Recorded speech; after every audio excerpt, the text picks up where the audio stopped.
Hi mga kajobang, Sir Dance DIY. Ito yung ilan sa mga Beatles VHS collection ko. Medyo matagal na rin itong VHS collection na to na hindi napapanood. Kaya ang issue, yan.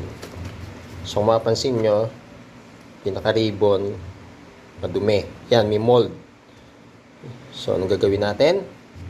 Siyempre, bubuksan natin yan, lilinisin, at ito yung ating VHS tape cleaner. Sasalang natin dito para ma-preserve. Pag pinanood natin to, talagang malinaw. Pero bago yan, mag-intro muna tayo.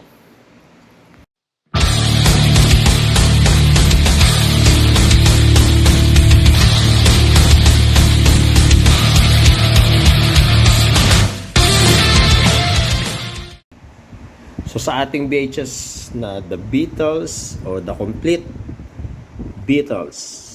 So ito yung bala niya from MGM UA, The Complete Beatles. So yun yung nakita ko nyo kanina, yan o, close up natin, merong mold yung ribbon. So tanggalin natin yung tornilyo at para malinis natin. Upon checking, wala siyang sticker title, so madali siyang tanggalin.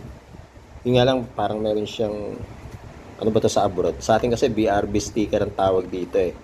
Pero dahil ito ay original VHS tape, hindi ko alam kung anong tawag nila nito sa abroad, no? Para yan yung nagpapatunay na original siya from MGM. Sige, buksan na natin. Yan. So, yan o. Close up lang natin. Yan, mold yan. Tsaka yun. Ito, mold. So, mamaya makikita natin kung paano yan matanggal. So, alisin na natin. So, yan. After natin matanggal yung ribbon.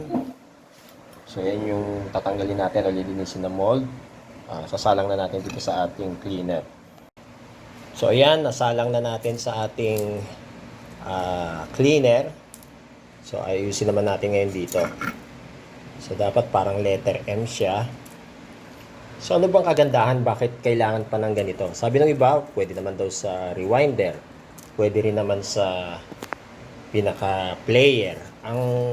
Pag sa player, huwag kayong masasanay na nagre-rewind. No? Malilinis siya. Oo, mawala yung mold. Pero ang problema, may iwan yung mga mold na yan doon sa loob ng inyong player, dudumi yung pinaka-head.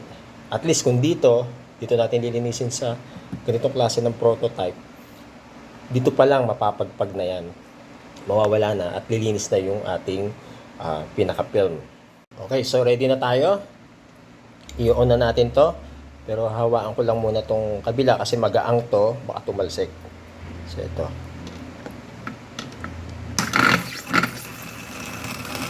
Yan. So yan, unti-unti nalilinis na yung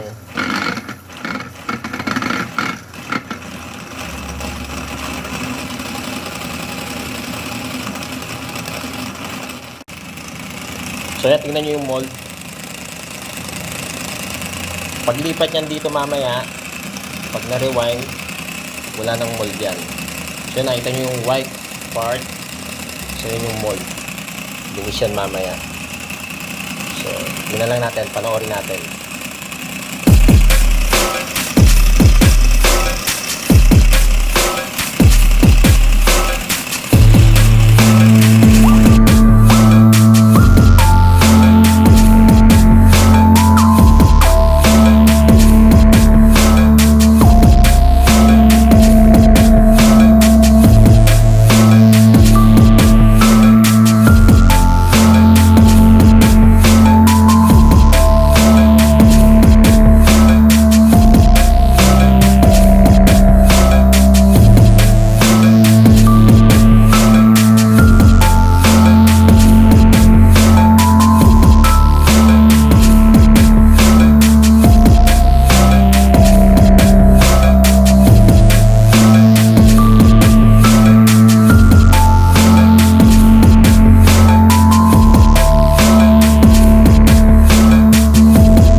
pala, kung kayo bago lang sa akin channel ha, habang hinihintay natin tong matapos, subscribe lang kayo kay Sir Dance DIY sa aking YouTube channel. Maraming salamat po at nung naging updated kayo sa aking mga video.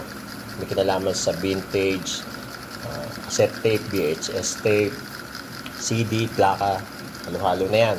Pati mga old, vintage audio viewers. Ayan na, malapit na pong matapos.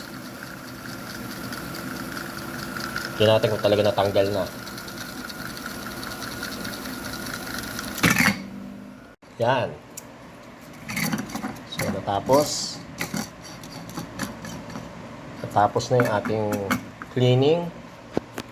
So, pansinin nyo, yung mold kanina, after nating ma-rewind, so, yan, wala na. Malinis na. Pwede na nating ibalik to sa case at pwede na nating i-play sa ating VHS player. Diba? Napakalinis. So, lahat ng mold tumalsik na dyan. What? A few moments later. Yan, at super linis na ng ating Beatles VHS tape. So, try natin isa lang dito. No? So, yan na. Sana gumagana pa siya. Oh, play. Reading ba? Parang yun, nag-read. So, yan yung Beatles natin. Using the VHS.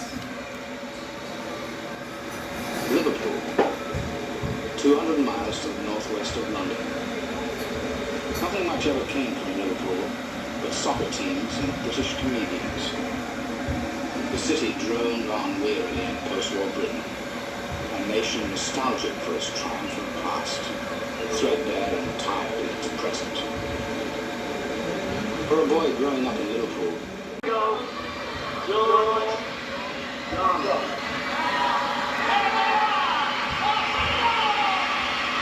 Okay. So yan, no? Okay pa yung VHS step natin. Napakalinaw pa ng tape na yan. Again, kung kayo bago lang sa aking channel, paki-like, subscribe, and hit the notification bell para lagi updated sa akin mga susunod na video. Ako po sa Sir Dance DIY na lagi nagsasabing, ang musika ay buhay, kaya lagi nating iingatan. Adios!